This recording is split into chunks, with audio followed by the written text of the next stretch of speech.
नमस्कार। Hindi study point पर आपका स्वागत है। आज कक्षा 11वीं के अंतरा गद्य खंड से अमरकांत विरचित दोपहर का भोजन शीर्षक कहानी पढ़ाऊंगा। कहानी पढ़ने से पूर्व हम संक्षेप में अमरकांत के जीवन परिचय के बारे में जान लेते हैं। अमरकांत का जन्म 1 जुलाई 1925 में नगरा गांव, बलिया जिला, उत्तर प्रदेश में हुआ था। इनके बचपन का नाम श्री रामलाल था। इन्होंने हिंदी साहित्य में कहानी, उपन्यास, संस्मरण एवं बाल साहित्य विधाओं में लेखन किया है।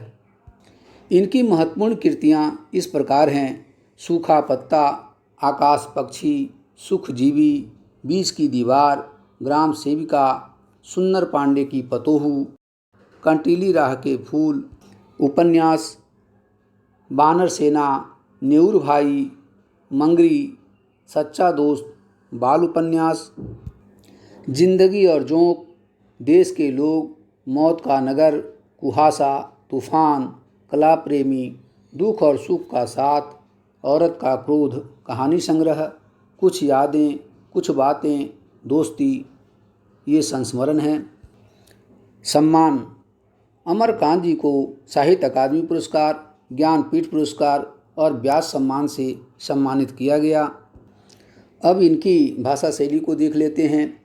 इन्होंने अपनी अधिकांश कहानियों में बोलचाल की सहज एवं सरल भाषा का प्रयोग किया है।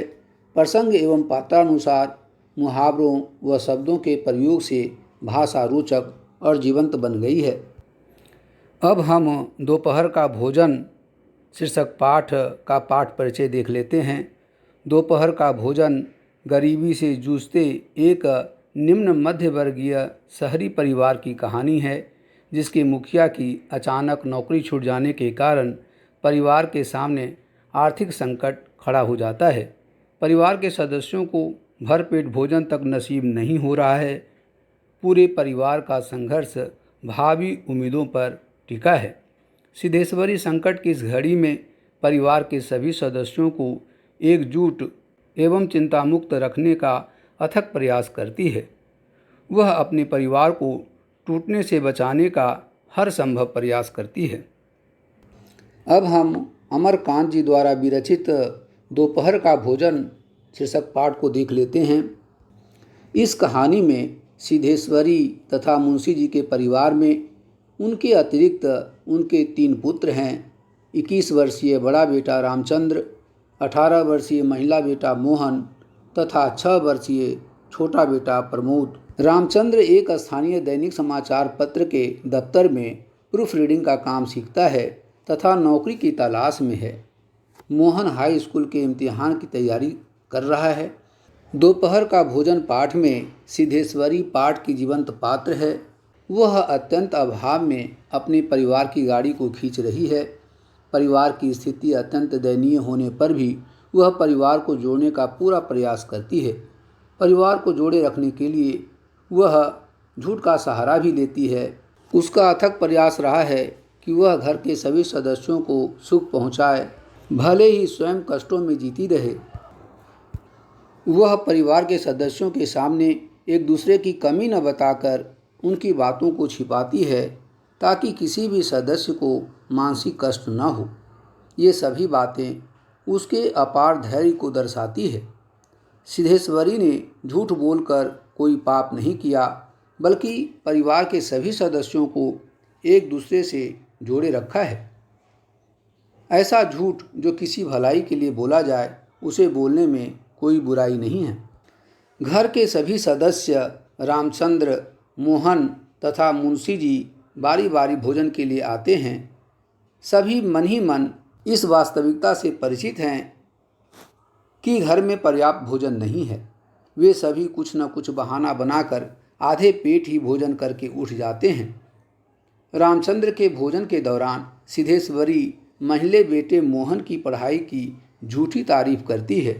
वह मोहन से झूठ मूठ कहती है कि रामचंद्र उसकी प्रशंसा करता है। मुंशी जी से भी वह झूठ बोलती है कि रामचंद्र उन्हें देवता के समान कहता है। मकान किराया नियंत्रण विभाग के क्लर्क के पद से उनकी छटनी हो चुकी थी। और आजकल मुंशी जी काम की तलाश में हैं। मुंशी जी भोजन करते समय सिद्धेश्वरी से नज़रें चुराते हैं। उन्हें मालूम है कि घर में भोजन बहुत कम है और वह स्वयं को इस स्थिति का जिम्मेदार मानते हैं। भोजन के दौरान सिद्धेश्वरी एवं मुंशी जी असंबद्ध बातें करते हैं, जैसे बारिश का न होना, मक्खियों का होना, फूफा की बीमारी तथा गंगा शरण बाबू की लड़की की शादी। हालांकि इन बातों का कोई महत्व नहीं है, फिर भी ये सभी बातें पाठ से जुड़ी हुई हैं। ये सभी बातें उनके मन की व्यथा, जीवन के अभाव आदि को दर्शाती हैं। इन बातों को करके शायद वे मूल विषय गरीबी एवं अभाव से बचना चाहते थे तथा अपने दुखों को कम करना चाहते थे। सिद्धेश्वरी पर्याप्त भोजन न होते हुए भी सदस्यों से और भोजन लेने का आग्रह करती है। ऐसा करके वह घर के सदस्यों को गरीबी एवं अभाव का एहसास नहीं होने देना चाहती। वह सदस्यों की एक दूसरे के विषय में झूठी तारीफ करके गरीबी, अभावग्रस्त एवं संघर्षपूर्ण वातावरण में भी उन्हें एकजुट तथा खुशहाल रखने की कोशिश करती है।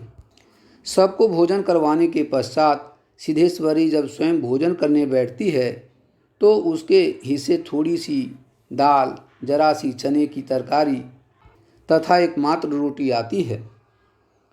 तब उसे अचानक अपने सबसे छोटे पुत्र प्रमोद का ध्यान आता है, जिसने अभी तक भोजन नहीं किया था।